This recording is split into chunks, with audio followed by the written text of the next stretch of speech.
Assalamualaikum warahmatullahi wabarakatuh. Perkenalkan, nama saya Muhammad Lukman dari semester 7B STI Alhamidiyah. Sini saya akan kembali membahas mengenai psikologi agama, cuma yang ini bagian 2. Psikologi agama bagian 2. Dan di bagian 2 ini kita akan membahas tentang agama dan budaya. Langsung saja kita membahas. Yang pertama kita harus ke pengertian budaya. Menurut Kamus Besar Bahasa Indonesia, budaya didefinisikan sebagai pikiran, akal budi, adat istiadat, sesuatu yang sudah menjadi kebiasaan dan sukar diubah. Itu adalah budaya. Menurut Kamus Besar Bahasa Indonesia. Sedangkan kebudayaan dapat diartikan sebagai hasil kegiatan dan penciptaan batin manusia seperti kepercayaan, kesenian, dan adat istiadat. Seluruh pengetahuan manusia sebagai makhluk sosial yang digunakan untuk memahami lingkungan serta pengalamannya dan yang menjadi pedoman atau tingkah lakunya. Itu adalah pengertian budaya menurut Kamus Besar Bahasa Indonesia. Jadi budaya itu bisa didefinisikan sebagai pikiran, ya, akal budi, adat istiadat. Jadi makna budaya itu sebenarnya luas sekali di sini. Bahkan ada juga yang mengartikan budaya itu adalah kepercayaan dan juga bisa dibilang sebagai adat istiadat, atau juga bisa dibilang kesenian dan merupakan suatu kebiasaan yang sukar diubah. Jadi budaya itu ya udah begitu, jadi susah untuk diubah dan tidak mudah untuk mengubah budaya tersebut. Selanjutnya di sini ada pendapat para tokoh. Yang pertama itu menurut Koncaningrat, ya. Di sini menurut Koncaningrat. Kebudayaan terdiri dari dua kelompok komponen pokok, yaitu komponen isi dan komponen wujud. Komponen wujud dari kebudayaan itu terdiri atas sistem budaya berupa ide atau gagasan serta sistem sosial berupa tingkah laku dan tindakan. Secara singkat dapat dijelaskan bahwa komponen wujud terbentuk dari tiga aspek. Yaitu yang pertama ide, kemudian yang kedua adalah gagasan, dan yang ketiga adalah tingkah laku. Adapun komponen isi terdiri dari 7 unsur universal, yaitu yang pertama bahasa, kemudian yang kedua sistem teknologi, kemudian yang ketiga adalah sistem ekonomi, kemudian yang keempat adalah organisasi sosial, kemudian ilmu pengetahuan, agama, dan yang terakhir adalah kesenian. Dan ketujuh unsur ini itu saling berkolaborasi dalam penyusunan terbentuknya komponen isi. Jadi menurut Kuncaraningrat ini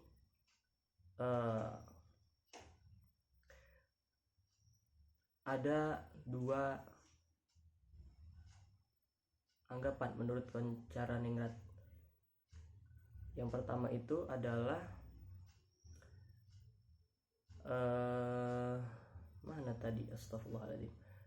komponen isi dan juga komponen wujud. Nah, itu ada dua, ada komponen isi, ada komponen wujud. Yang pertama itu komponen wujud itu ada 3, ide, gagasan, dan tingkah laku. Dan yang kedua komponen isi itu terdiri dari 7 yang tadi saya sebutkan.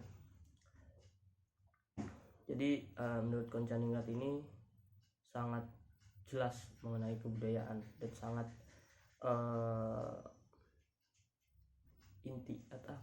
detail tentang kebudayaan menurut Koncaningrat.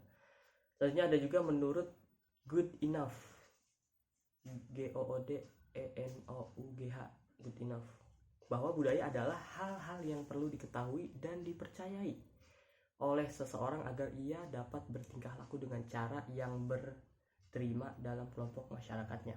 Mungkin menurut Goodenough ini budaya lebih ke budaya yang berada di masyarakat. Kayak misal budaya-budaya itu kan macam-macam ya, dari setiap lingkungan, dari setiap daerah, wilayah itu mempunyai budaya masing-masing yang mungkin berbeda. Dan menurut Gitinov ini,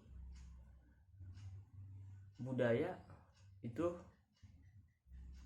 harus mengikuti apa yang ada dalam lingkungan atau dalam masyarakat. Jadi misal kita tinggal di daerah pedalaman atau pelosok, bagaimana caranya kita harus menyesuaikan atau mengikuti budaya yang ada di daerah tersebut. Nggak boleh kita bertentangan gitu. Kalau kata si Gitinov ini, kita harus bertingkah laku dalam budaya yang ada di daerah atau di masyarakat tersebut. Selanjutnya di sini ada menurut Horton menjelaskan bahwa budaya menentukan standar perilaku, karena budaya adalah sistem norma yang mengatur cara-cara merasa dan bertindak yang diketahui dan diikuti oleh anggota masyarakatnya. Ya, di sini menurut Horton lebih ke pemimpin ya, karena di akhir kalimat beliau itu adalah diikuti oleh anggota masyarakatnya. Jadi budaya itu ada kan turun menurun ya, dari nenek moyang bisa dibilang. Nah, dari nenek moyang ini kan ada ketua-ketuanya tuh, ada pemimpinnya, sehingganya beliau beranggapan untuk bagaimana caranya kita melihat pemimpin kita dalam berbudaya, sehingga anggota masyarakatnya pun melihat pemimpin tersebut bagaimana pemimpin tersebut berbudaya. Jadi beliau lebih menekankan kepada pemimpin yang ada di daerah tersebut atau masyarakat tersebut atau wilayah tersebut agar bisa kelihatan budayanya apa aja, dan emang budaya itu harus diikuti oleh anggota masyarakatnya. Selanjutnya adalah budaya menurut Farr, and Ball adalah pengetahuan yang dimiliki oleh sekelompok masyarakat yang berkaitan dengan perilaku mereka. Di sini juga kembali ujung-ujungnya masyarakat nih, dari pendapat tiga tokoh ini. Kalau Kunchul-Nirad tadi mungkin masih bersifat universal atau global atau masih menyangkut masyarakat luas. Kalau dari tiga pendapat ini, yang pertama Gitinov, kemudian Horton, dan juga yang selanjutnya ini adalah Farr and Ball ini, beliau lebih menekankan kepada masyarakat ya, kelompok masyarakat. Nah, karena memang kalau dibilang budaya itu familiar sekali dengan kata-kata lingkungan budayanya gimana nih daerah sini nih gitu contohnya. Selanjutnya itu adalah menurut SO nggak tahu singkatannya apa.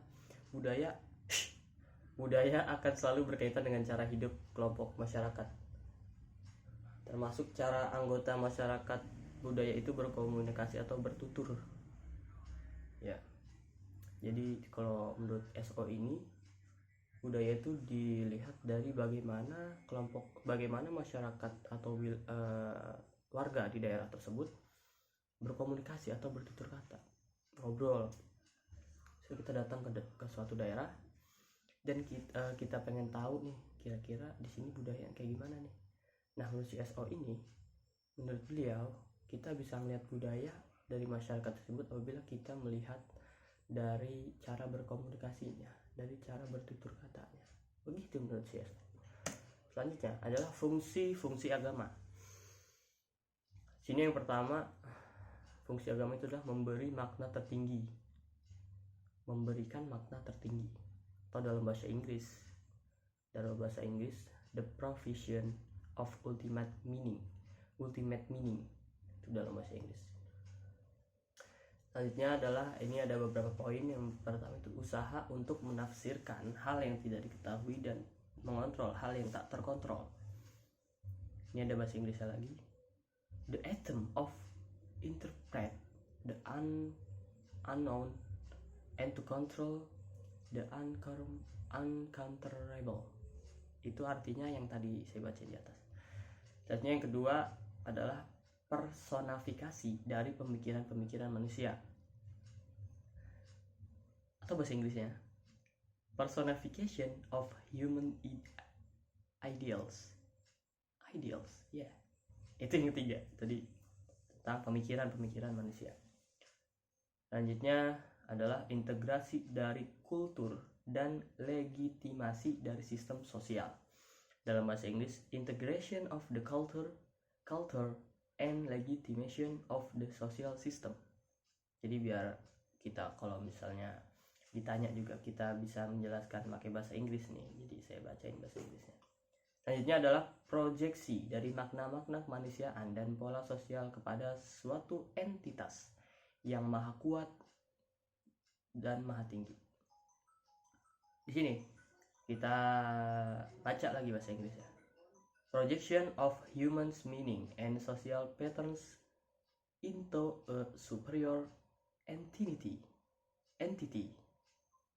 Dan yang terakhir adalah usaha untuk menangani masalah-masalah utama dalam kehidupan manusia di muka bumi. Atau bahasa Inggris adalah the effort to deal with ultimate problems of humans existence.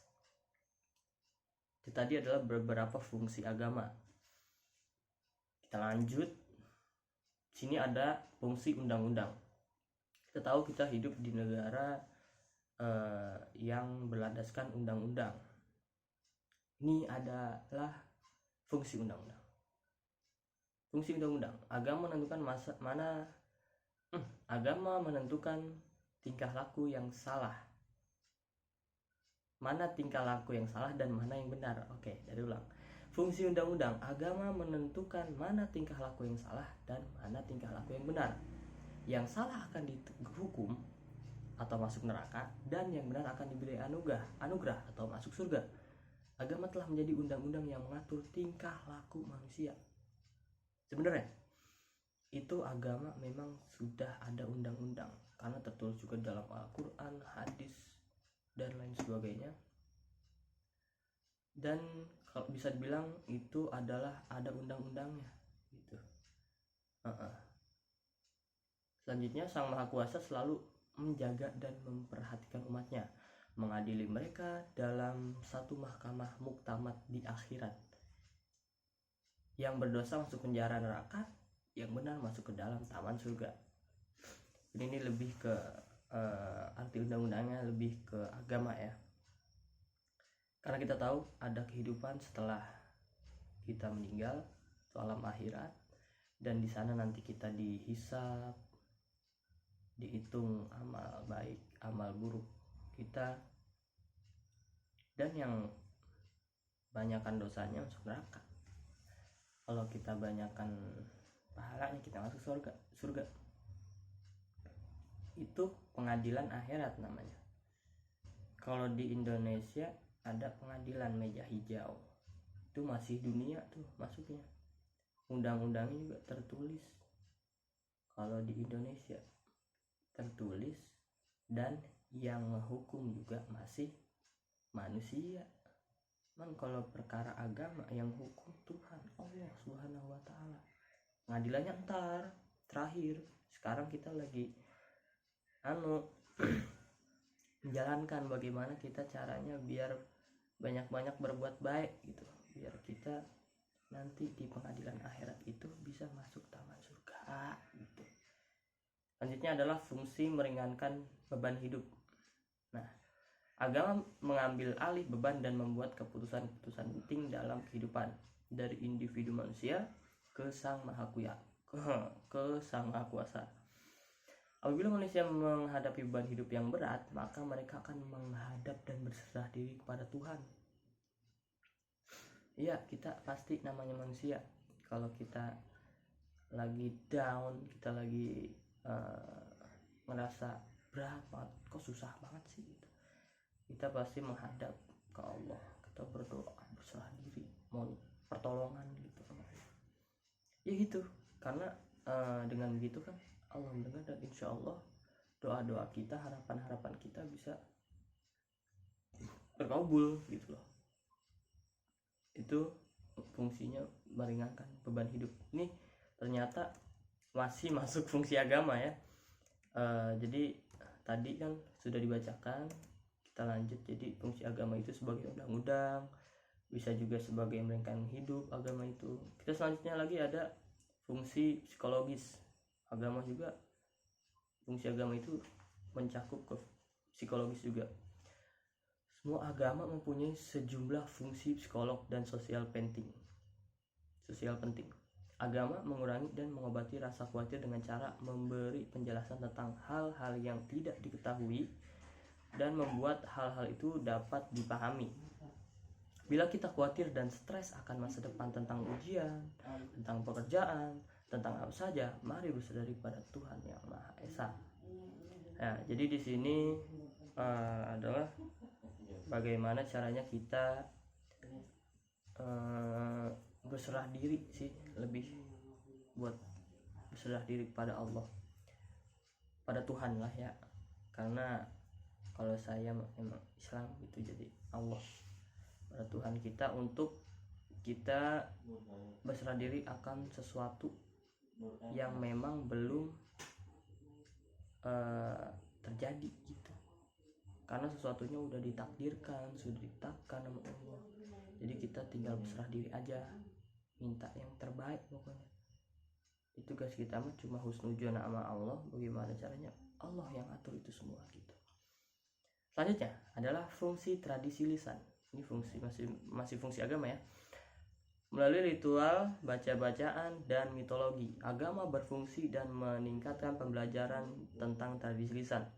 Cerita tentang Rasul dan sahabat nabi-nabi, tentang raja yang adil, tentang orang-orang suci, tentang seorang perempuan yang tegar dengan imannya meski diancam bunuh oleh raja kafir, dan lain-lain.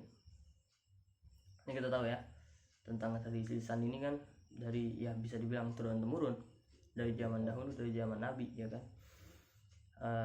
Di sini tentang kisah-kisah nabi kan mungkin kita juga tahu. Terus ada juga tentang orang-orang suci atau orang-orang soleh, wali-walinya Allah gitu. Dan masih banyak lagi pokoknya tentang kisah-kisah, cerita-cerita yang luar biasa yang dialami oleh orang-orang terdahulu, orang-orang soleh terdahulu, bahkan sampai nabi, zamannya nabi kayak gitu. Selanjutnya adalah fungsi memberi kenikmatan. Fungsi memberi kenikmatan, agama juga memberi rasa menyenangkan dengan cara mempercayai bahwa pertolongan Sang Maha Kuasa selalu akan datang bila manusia berada dalam keadaan susah dan bahaya. Ini sangat jelas sekali ya, karena kita tahu Allah pasti membantu kita dalam keadaan suka maupun duka. Allah pasti tahu apa yang lagi dirasain sama hambanya. Dan sini juga ada suatu kata selanjutnya, berdoalah kepadaku maka aku akan kabulkan, kata Allah. Atau yang bahasa Arabnya itu adalah ud'uni astajib lakum. Selanjutnya adalah fungsi menjaga solidaritas.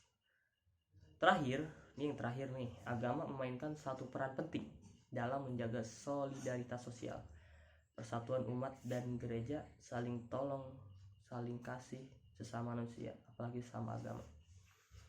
Ya, ini mungkin yang terdapat dalam agama lain, tapi nggak apa-apa, karena di Indonesia ini ada beberapa agama, ada 6 agama gitu. Kita lanjut, agama dan perilaku budaya. Oke. Agama dan perilaku budaya. Sebentar. Oke. Agama dan perilaku budaya. Bagaimana perilaku orang beragama tidak lepas dari nilai budaya setempat. Ini tadi sudah ada di tanggapan beberapa ahli tadi.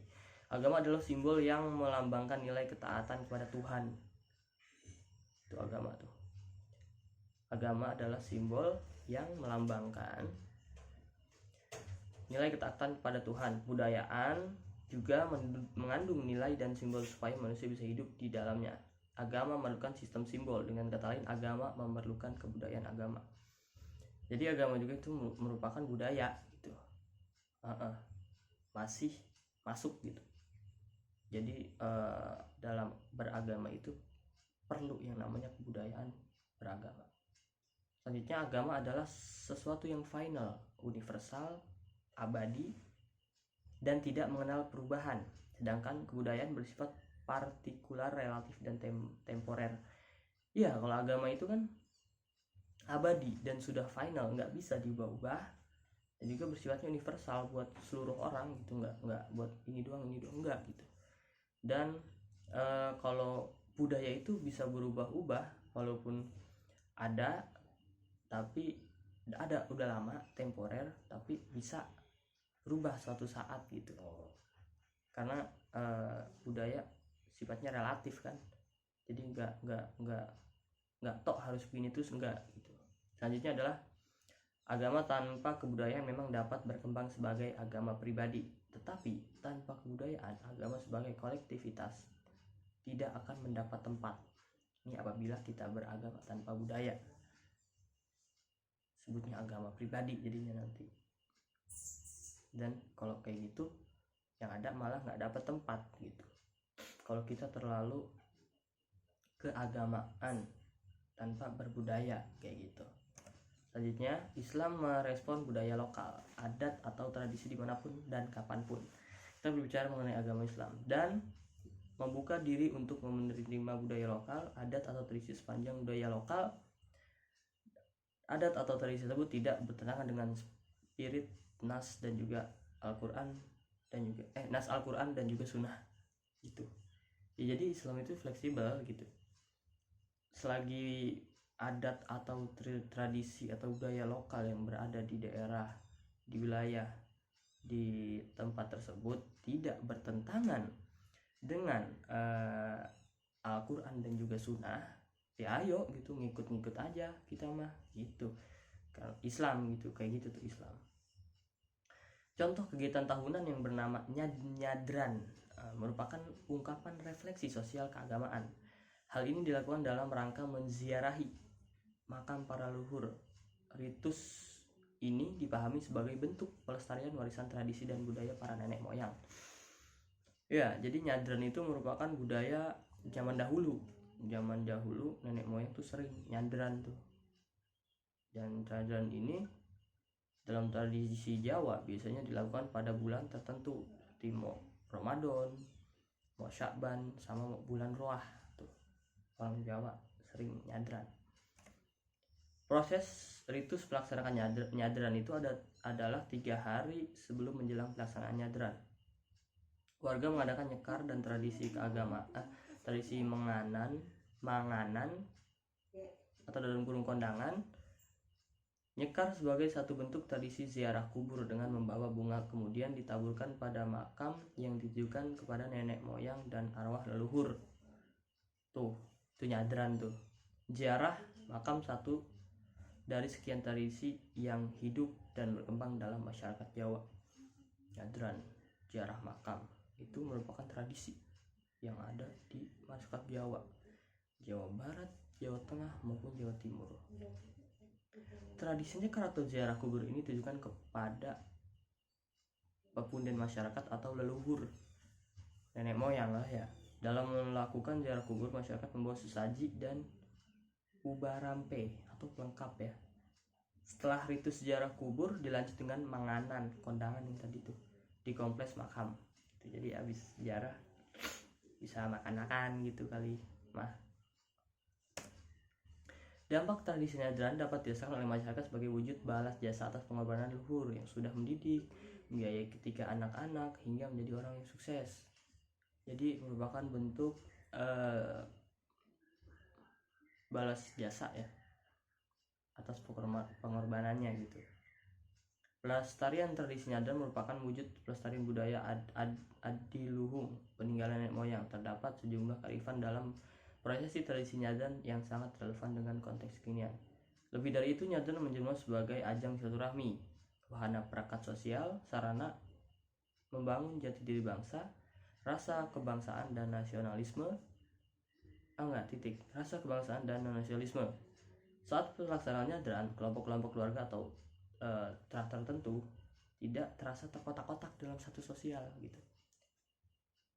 Dalam kelas, agama, golongan, partai, politik dan lain sebagainya.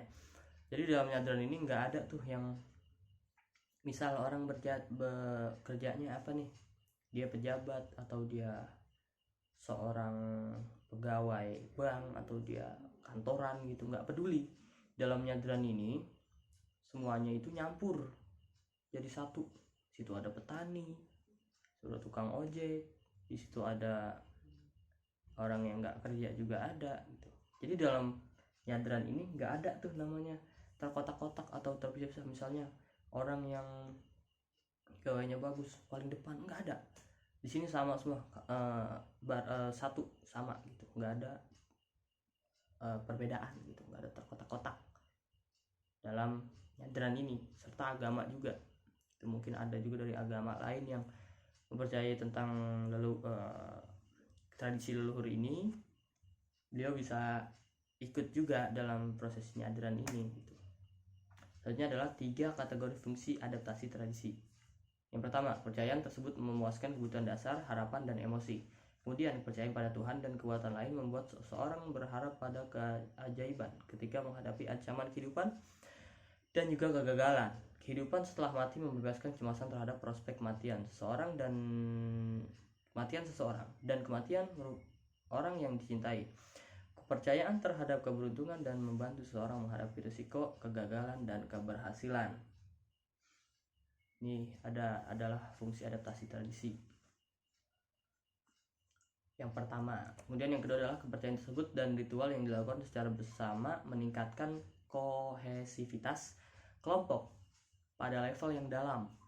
Maka kepercayaan pada Tuhan mengikat pada pengikutnya pada mistik dan identitas umum. Kita anak Tuhan dalam kurung. Ini serem juga. Selanjutnya adalah kepercayaan tersebut meningkatkan pemahaman yang tidak jelas individu dan pengalaman hidup yang problematik dengan memberikan penjelasan, kerangka evaluasi dan atribusi sebab akibat. Itu tadi adalah 3 kategori fungsi adaptasi tradisi. Selanjutnya adalah agama dan budaya adalah aspek dalam kehidupan manusia yang membentuk perilaku manusia tersebut. Meskipun budaya adalah hasil dari konstruksi kognitif manusia itu sendiri.